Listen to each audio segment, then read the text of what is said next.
Now let's see about the streaming media content delivery network, CDN.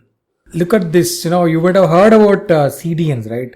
Heard about the name CDN. It's a content delivery network. There is a content that will be delivered through networks. Streaming media content. So the content is a streaming media. A media content that can be streamed. So there is a network which will deliver such content. We are going to see about that particular network, okay?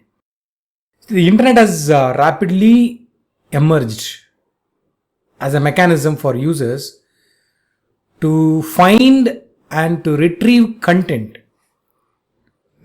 Long back, originally for web pages, but recently for streaming media. Content delivery networks, CDN, were originally developed to overcome performance problems for delivery of static web content, web pages. So these problems include network congestion and server overload that arise when many users access popular content. CDNs improve end user performance by caching. Caching is a temporary memory, okay? By caching popular content on edge servers located closer to the user. This provides a number of advantages.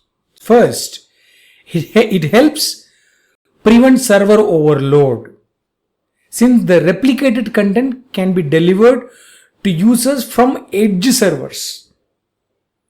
Furthermore, since content is delivered from the closest edge server and not from the origin server, the content is sent over a shorter network path. So that will reduce the request response time, the probability of packet loss, and the total network resource usage.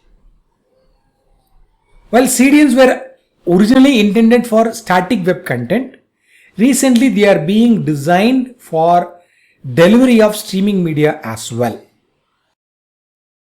Streaming media CDN design.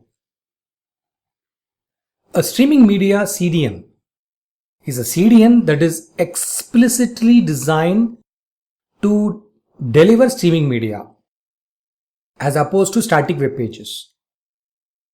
Streaming media CDN design and operation is similar in many ways to conventional CDN design and operation. Conventional is for web page. For example, there are three key problems that arise in general in a CDN design and operation. The first is the server placement problem. So given n servers, where should these servers be placed on the network? The second problem is the content distribution problem. On which server should each piece of content be replicated? The third problem is the server selection problem. For each request, which is the optimal server to direct the client to for delivery of the content. The many aspects of a streaming media CDN are also quite different from a conventional CDN. For example, client-server interaction for a conventional web page CDN involves a short-lived fraction of second, short-lived HTTP or TCP sessions. However, a streaming session generally has a long duration, maybe measured in minutes. It has a long duration and uses a RTSP and RTP UDP, right? It uses RTSP and RTP or UDP. While congestion and packet loss may lead to a few second delay in delivering a web page, and it is often acceptable, the corresponding effect on a streaming media session would be an interruption. We call it as a stall or visual artifacts. This session would be an interruption that could be highly distracting.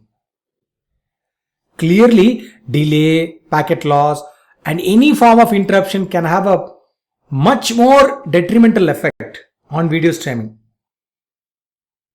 than on a static web page delivery.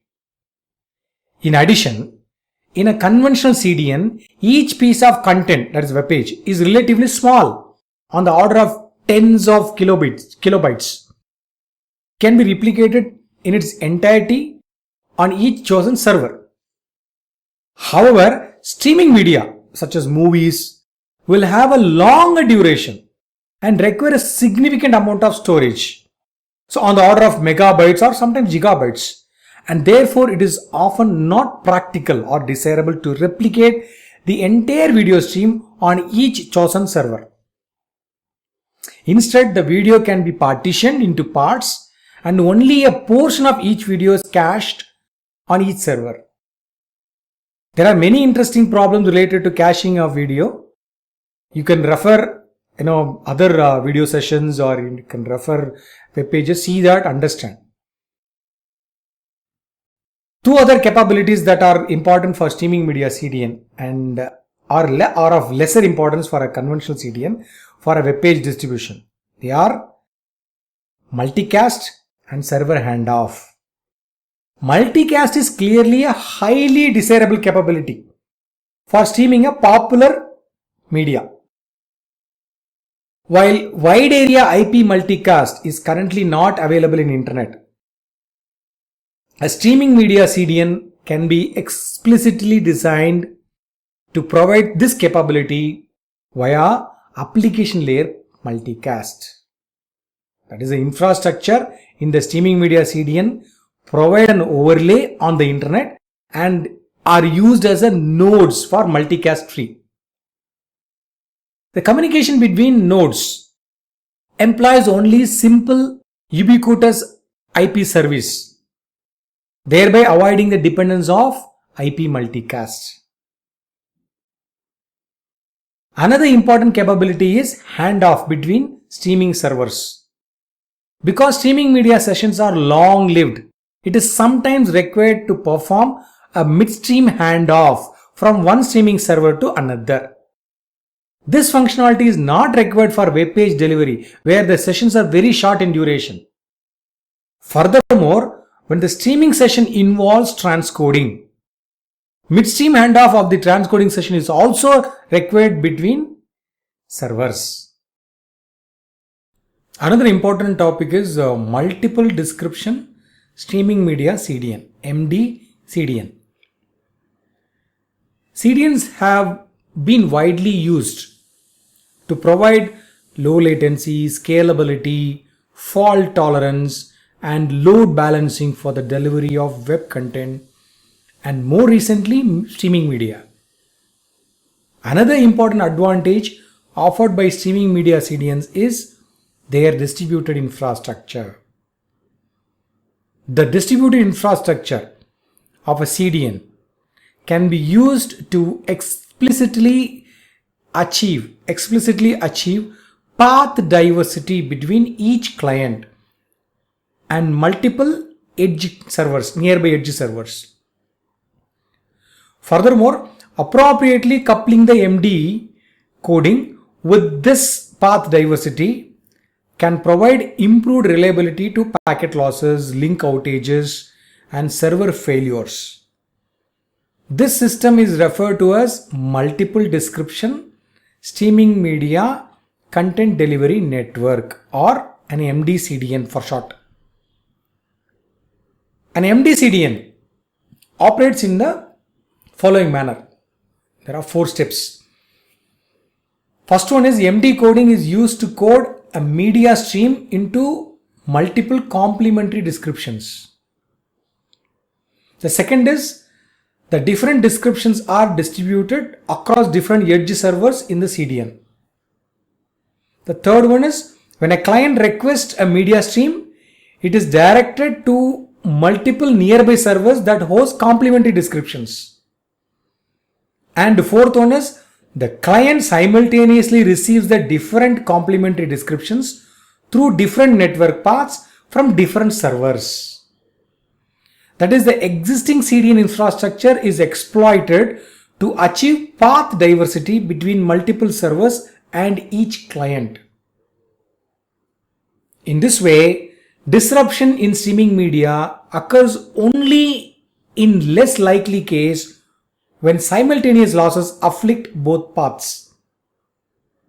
This architecture also reaps the benefits associated with CDNs, such as reduced response time to clients, load balancing across servers, robustness to network and server failures, and scalability to number of clients. See, there are many information available about MD-CDN design, in the net, and operations also, design and operations. You can refer it, you can take it forward, you read more, understand, to know more about MD-CDN. That's all about the MD-CDN session.